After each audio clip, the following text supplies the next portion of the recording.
को कैसे करेंगे इसको मैनेज? मतलब वहाँ पर हाँ, डॉक्टर्स भी रखेंगे, कोई जी कोई वर्ल्ड मतलब जैसे सोसाइटीज बनती हैं जी आजकल, जी जी जी गेटेड जी सोसाइटीज ऐसे ही होती हुआ हैं ऐसे कि जी उसके जी अंदर प्लॉट्स हैं, जी उसी जी के अंदर हॉस्पिटल जी होगा, जी जी जी उसी के अंदर जो जी है जी सारी चीजें होंगी। हाँ, मैं थोड़ा सा डिस्क्राइब करना चाहूँगा इस हाँ बारे में, बताइए, थोड़ा सा डिटेल वही में मैं जानना भी बताऊँगा। चाह रहा था आपसे। सबसे पहले क्या है कि इसमें हम लोगों को साउथ के लोग तो काफ़ी कुछ जानते हैं, इन चीज़ों को समझते हैं, क्योंकि यहाँ पर वो वाला कल्चर वहाँ पर बहुत पहले आया, यहाँ थोड़ा सा हम्म, डिले हुआ।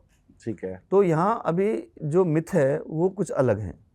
हम्म, उसको चेंज करने के लिए मैं आपको डिस्क्राइब करूँगा ये सेगमेंट क्या है। हम्म, ये सेगमेंट है, एक आपका रियल एस्टेट हम्म, जो मकान बनाता है, ठीक है। सेकेंडली हॉस्पिटल ठीक है। जो उसको मेडिकल केयर देता है, बिकॉज कि उसको 55 साल की जो उम्र के बाद एक एक्स्ट्रा मेडिकल की ज़रूरत पड़ती है, जी। उसको मेडिकल फैसिलिटी को प्रोवाइड कराना, हम्म, मींस हॉस्पिटल्स का जो बिजनेस है वो भी इसके अंदर इन्वॉल्व है। हम्म, थर्डली हॉस्पिटैलिटी, हॉस्पिटैलिटी के मतलब कि उनकी ज़रूरत को समझ करके उनकी हाउसकीपिंग को, मकानों को क्लीनिंग कराना, हम्म, उनको व्हील चेयर पर कहीं आना जाना है तो उसको असिस्ट करना, हम्म, उनको कहीं टैक्सी करके बाहर घुमाने ले जाना है तो उनको लेके जाना, हम्म, उनको कहीं एयरपोर्ट से छोड़ना है, एयरपोर्ट से लेके आना, उनको करना। हम्म, तो ये तीनों बिजनेस का मिश्रण है, हम्म, तीनों की एक्सपर्टीज़ हमें को चाहिए। हम्म, तो मैं आपको बताना चाहूँगा कि तीनों पे मैंने काम किया है। हम्म, रियल एस्टेट में मैं 2006 से जुड़ा हुआ हूँ। हम्म, हॉस्पिटैलिटी का बिजनेस जो है मैं खुद ही अपना रिजॉर्ट रन कर रहा हूँ पिछले 10 सालों से, हम्म, और होटल्स वगैरह बना करके हम लोग सेल करते हैं, तो कहीं ना कहीं हॉस्पिटल में भी हैं। मेरी डॉटर खुद ऑस्ट्रेलिया में स्टडी करने गई हुई हैं, जो अगले इसी मतलब साल के एंड में आ रही हैं, हम्म, जो जिसे न्यूट्रिशंस, डाइटिशियंस, फिजियोथेरेपी, इन सब चीज़ों के ऊपर बहुत डिसेबल लोगों पे काम किया है। बहुत बढ़िया। तो तीनों के रिक्वायरमेंट को फुलफिल कर रहे हैं, तीनों की एक्सपर्टीज़ हमारे पास है। तो हम लोग इसलिए इस मॉडल को और बहुत अच्छे बेहतर तरीके से मार्केट में लॉन्च करके ऑल ओवर इंडिया में करीब करीब 70 ऐसे स्टेशंस बनाएंगे, जिसके अंदर अगर आप वृंदावन से हिमाचल भी रहना चाहेंगे, आप नैनीताल में रहना चाहेंगे, आप गोवा में रहना चाहेंगे, आप बेंगलोर में रहना चाहेंगे, तो आप कुछ कुछ महीने बाद वहाँ पर भी शिफ्टिंग कर सकते हैं। ऐसा मॉडल बना रहे हैं। बहुत बढ़िया, जी बहुत बढ़िया।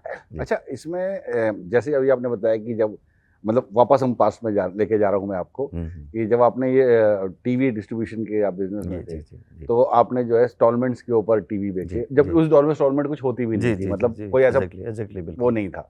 तो अभी आप जो है प्रॉपर्टी बिजनेस के अंदर है, तो प्रॉपर्टी बिजनेस के अंदर भी आपने गरीबों के लिए कुछ सोचा है कि मतलब ऐसे किसी को मकान दे दिया जाए कि जो जो बेसिकली जो रेंट पे रहते हैं, कि जी जी उनको जो है वो महीने का जो रेंट पे कर रहे जी हैं जी उसके हिसाब से 1 BHK जी जी या जी 1 रूम जी या जी 2 जी BHK जी का जी फिक्स फ्लैट उसको दे देते हैं, जी जी और वो जी जैसे रेंट पे करता है वो ऐसे जी पैसे आपको देता रहे, जी और जी एक दिन वो मकान उसका अपना हो जाएगा। जी जी जी जी इस ऐसी कोई स्कीम है क्या आपके पास? देखिए, कुछ चीज़ें मैं नहीं बताना चाह रहा था अभी, जो मुझे मजबूरन, आपका क्वेश्चन ऐसा है कि मुझे बताने के लिए मैं मजबूर हो रहा हूँ, जी।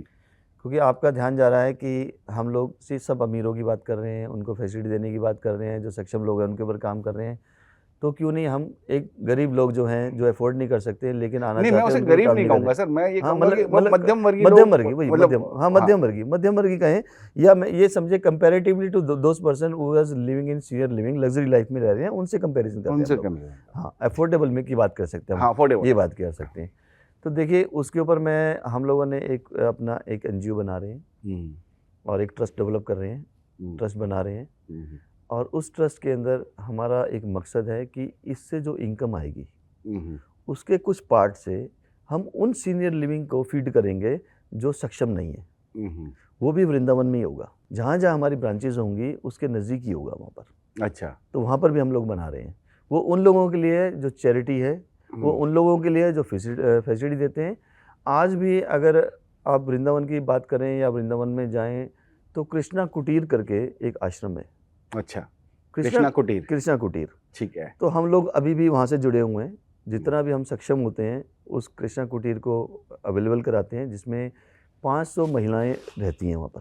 हम्म, उन 500 महिलाएं जो वृद्ध महिलाएं हैं, जिनका कोई आगे पीछे नहीं है, और अपने आप मतलब कहीं ना कहीं किसी ना किसी मजबूरी से वहाँ पहुँची हैं, उनकी वहाँ पर मेडिकल फैसिलिटी मिलती है गवर्नमेंट की तरफ से। और जो प्राइवेट लोग हैं, हम जैसे लोग हैं, अपनी इच्छा अनुसार जा करके वहाँ पर कुछ ना कुछ डोनेट करते रहते हैं। तो हम लोग रेगुलर बेसिस पे, मंथली बेसिस पे कोई ना कोई प्रोग्राम्स, कोई ना कोई चीज़ें, कोई ना कोई डोनेशन वहाँ पर करते रहते हैं। बहुत बढ़िया, जी बहुत बढ़िया। जी।